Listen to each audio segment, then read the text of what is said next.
आइए आइए भैया, अच्छी अच्छी चिड़िया ले जाइए।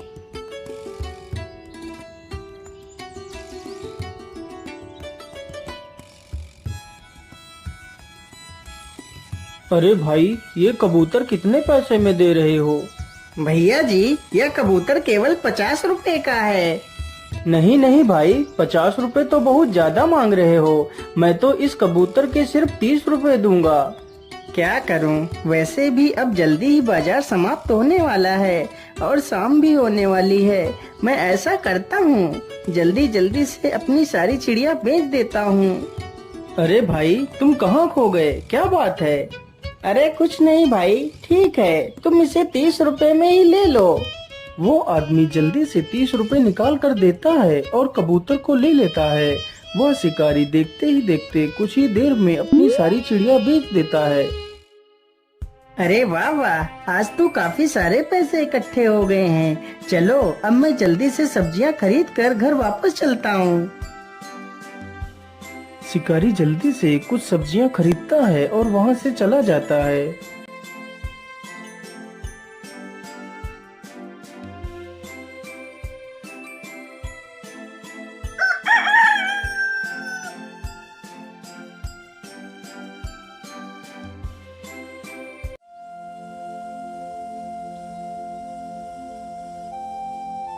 अजी, सुबह हो गई है और कितना सोओगे आप? क्या आज आप शिकार पर नहीं जाओगे?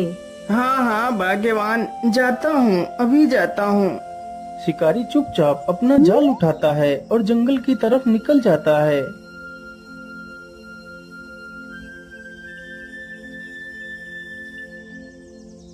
शिकारी चलते चलते जंगल में काफी दूर निकल जाता है। हाँ हाँ, अब तो मैं काफी दूर जंगल में निकल आया हूँ। मैं ऐसा करता हूँ, इसी स्थान पर अपना जाल बिछा देता हूँ। यहाँ पर जरूर मुझे ढेर सारी चिड़िया मिलेंगी। इतना सोचकर शिकारी अपना जाल उसी स्थान पर बिछा देता है और पास में ही एक पेड़ के नीचे जाकर बैठ जाता है और सो जाता है।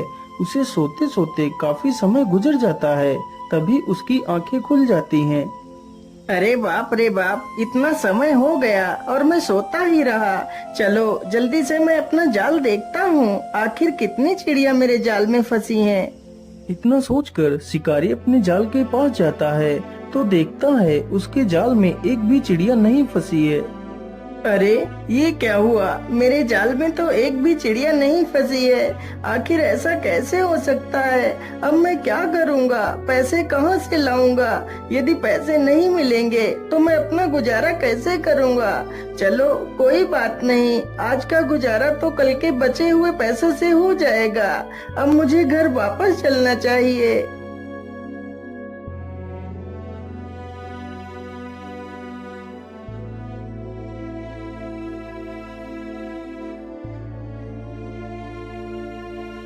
अगली ही सुबह शिकारी जल्दी उठ जाता है और जाल लेकर जंगल की तरफ निकल जाता है। क्या करूं, कल तो मुझे खाली हाथ ही घर लौटना पड़ा था, लेकिन आज मुझे कुछ भी करके चिड़िया तो पकड़नी ही पड़ेगी। लेकिन आज मैं ऐसा करता हूँ, आज अपने जाल को किसी नए स्थान पर लगाता हूँ। ये सब कुछ सोचते हुए शिकारी जंगल में एक नए स्थान पर पहुँचता है। हाँ हाँ, यही स्थान ठीक रहेगा। मैं यहीं पर अपना जाल बिछा देता हूँ। इतना सोचकर शिकारी फिर से अपना जाल बिछा देता है और पेड़ के नीचे जाकर बैठ जाता है। अरे नहीं नहीं, मैं इस बार नहीं सोऊंगा। इस बार मैं अपने जाल पर नजर रखूंगा, आखिर मेरे जाल में चिड़िया क्यों नहीं फंस रही हैं। तभी देखते ही देखते कुछ ही देर में उसके जाल में कई सारी चिड़िया आकर फंस जाती हैं। तभी एक लोमड़ी उसके जाल के पास आती है और जाल को पकड़कर खींच लेती है, जिससे जाल में फंसे सारे कबूतर फर से उड़ जाते हैं। अरे रे रे दुष्ट लोमड़ी, ये तूने क्या कर दिया? मेरे सारे पंछियों को तूने छुड़ा दिया। मैं तुझे जिंदा नहीं छोड़ूंगा।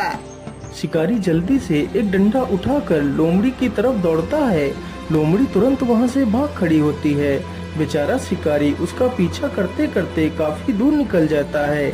लोमड़ी देखते ही देखते जंगल में एक झाड़ी में घुस जाती है।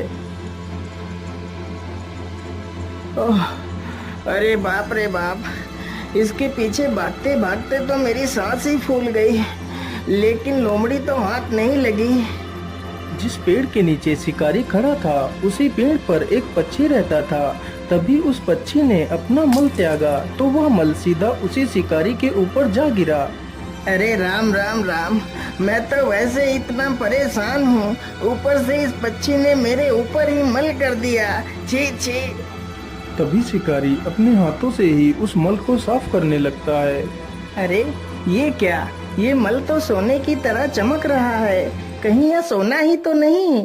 अरे हाँ, यह तो सोना ही है। इस पेड़ के नीचे तो कितना सारा सोना पड़ा है, इतने सोने में तो मेरा पूरा जीवन सुखमय कट जाएगा। लेकिन इतना सारा सोना आखिर किस पक्षी ने किया है? जरा मैं इस पक्षी को देख लेता हूँ। शिकारी तुरंत ही पेड़ से दूर हटकर देखता है तो एक सुंदर सा सफेद रंग का पक्षी पेड़ पर बैठा है। अरे वाह, यह पक्षी तो दिखने में कितना आकर्षक है। जितना ही यह दिखने में आकर्षक है उतना ही ज्यादा यह काम का भी है। काश मैं इस पक्षी को पकड़ पाता तो मेरे पास इतना सारा सोना हो जाता कि मैं अपने पूरे राज्य में सबसे अमीर व्यक्ति बन जाता। इतना सोचकर शिकारी के मन में लालच आ जाता है और शिकारी जल्दी से उस सारे मल को इकट्ठा कर एक पोटली में बांध लेता है। मैं ऐसा करता हूँ, कल सुबह आकर अपना जाल इसी पेड़ के नीचे बिछा दूंगा और इस पक्षी को पकड़ लूंगा। इतना सोचकर शिकारी जल्दी से पोटली लेकर अपने जाल के पास जाता है और जाल लेकर अपने घर की ओर वापस चला जाता है।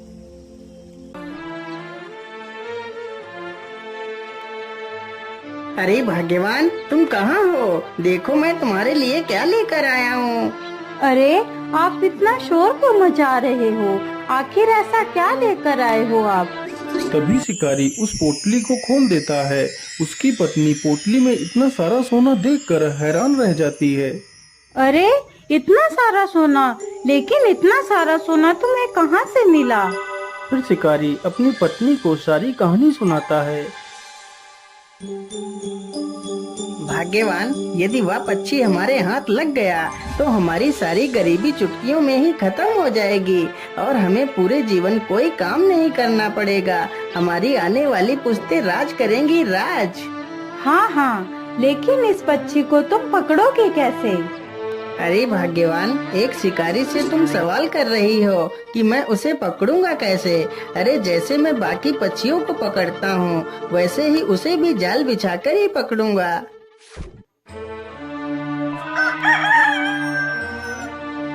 अगली सुबह ही शिकारी जाल उठाता है और जंगल की तरफ निकल पड़ता है।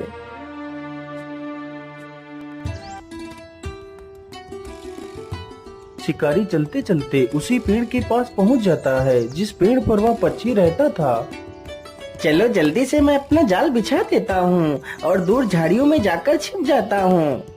शिकारी जल्दी से अपना जाल पेड़ के नीचे बिछा देता है और दूर जाकर झाड़ियों में छिप जाता है। अरे ये क्या, आज तो मेरे पेड़ के नीचे इतने सारे अनाज के दाने बिखरे हुए पड़े हैं। मैं ऐसा करता हूँ, आज मैं इन्हीं दानों को खाकर अपनी भूख को शांत कर लेता हूँ। इतना सोचकर बेचारा पक्षी पेड़ के नीचे बिखरे दानों के पास जाता है। तभी वह उसी जाल में फंस जाता है। उधर घात लगाकर बैठा शिकारी जैसे ही देखता है कि पक्षी जाल में फंस गया है, तभी वह जल्दी से जाता है और पक्षी को पकड़ लेता है और उसे अपने घर ले जाता है।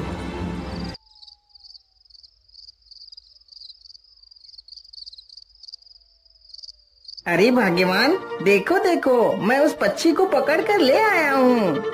अरे वाह वाह, आपने तो कमाल ही कर दिया। अब तो हम जल्दी ही अमीर हो जाएंगे। लेकिन भाग्यवान, हमने पक्षी को तो पकड़ लिया है, लेकिन मेरे मन में एक डर बैठ गया है। अजी, अब आपके मन में कैसा डर बैठा हुआ है? अरे भाग्यवान, हमने इस सोना देने वाले पक्षी को तो पकड़ लिया है, लेकिन जब कभी इसकी खबर राजा को मिल गई कि मुझे ऐसा कोई विचित्र पक्षी मिला है, तो राजा हम दोनों को फांसी पर ही चढ़ा देगा। अरे हाँ, आप बिल्कुल ठीक कहते हो। हमने इस बारे में तो कभी सोचा ही नहीं। हाँ, अब तुम ही बताओ भाग्यवान, हमें क्या करना चाहिए? अजी, यदि आप मेरी मानो तो आप कल सुबह ही इस पक्षी को लेकर राजा के पास जाओ और इस पक्षी की विशेषता बताकर राजा को सौंप दो। हो सकता है राजा खुश होकर तुम्हें कुछ कीमती इनाम दे दे। हाँ हाँ भाग्यवान, तुम बिल्कुल ठीक कहती हो। मुझे ऐसा ही करना चाहिए। मैं कल सुबह ही इस पक्षी को लेकर राजा के पास जाऊंगा।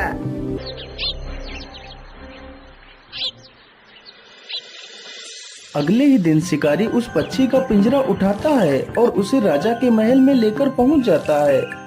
महाराज, मेरा नाम चंपक लाल है और मैं एक बहेलिया हूँ। महाराज, मैं आपके लिए एक उपहार लेकर आया हूँ। उपहार?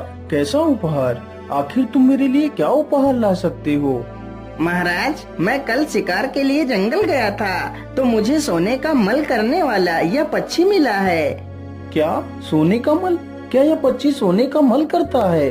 क्या तुम ये सत्य बोल रहे हो? जी हाँ महाराज, यह पक्षी सोने का ही मल करता है। शिकारी की यह बात सुनकर सभा में बैठे सभी लोग हैरत में पड़ जाते हैं। आखिर कोई पक्षी सोने का मल कैसे कर सकता है? अरे वाह चंपक, मैं तुमसे बहुत प्रसन्न हूँ जो तुम ऐसे विशेष पक्षी को मेरे पास लेकर आए हो। इससे हमारा राज्य और भी ज्यादा संपन्न हो जाएगा। मंत्री जी, तुम जल्दी से जाओ और 100 सोने की मोहरें लेकर आओ और चंपक को मेरी तरफ से उपहार में दे दो। महाराज क्षमा कीजिए, लेकिन क्या कभी आपने सुना था कि कोई पक्षी सोने का मल करता है? ऐसा तो असंभव है महाराज। जरा सा विचार कीजिए, फिर कोई फैसला कीजिए। वैसे मंत्री जी ठीक कह रहे हैं। मैंने आज तक तो कभी भी ऐसे पक्षी के बारे में ना ही सुना है और ना ही देखा है। कहीं यह चंपक मुझे मूर्ख तो नहीं बना रहा? हाँ हाँ मंत्री जी, तुम एकदम ठीक कह रहे हो। मैंने आज तक कभी भी ऐसे पक्षी के बारे में नहीं सुना है। अब तुम ही बताओ मंत्री जी, मुझे क्या करना चाहिए? महाराज, इस बहेलिए से इस मासूम पक्षी को लेकर आजाद कर दीजिए। यही हमारे लिए ठीक रहेगा। और हाँ महाराज, इस पक्षी को आप अपने हाथों से खुद आजाद कीजिए। मंत्री की यह बात सुनकर राजा मंत्री की बात से सहमत होकर उस पक्षी को आजाद कर देता है। पक्षी जैसे ही आसमान में उड़ता है तो वो फिर से अपना मल राजा के ऊपर ही कर देता है। तभी राजा देखता है कि उस पक्षी ने वास्तव में सोने का मल किया है। अरे, यह तो सचमुच का सोना ही है। मंत्री जी, ये तुमने क्या करवा दिया? तुमने हाथ में आया हुआ इतना सारा धन निकलवा दिया। पक्षी वहाँ से उड़ता हुआ दूर किसी दूसरे स्थान पर चला जाता है। दोस्तों, हमें कभी भी इतनी जल्दी दूसरों की बातों में नहीं आना चाहिए। हमें कोई फैसला लेने से पहले उस पर अच्छे से विचार विमर्श कर लेना चाहिए।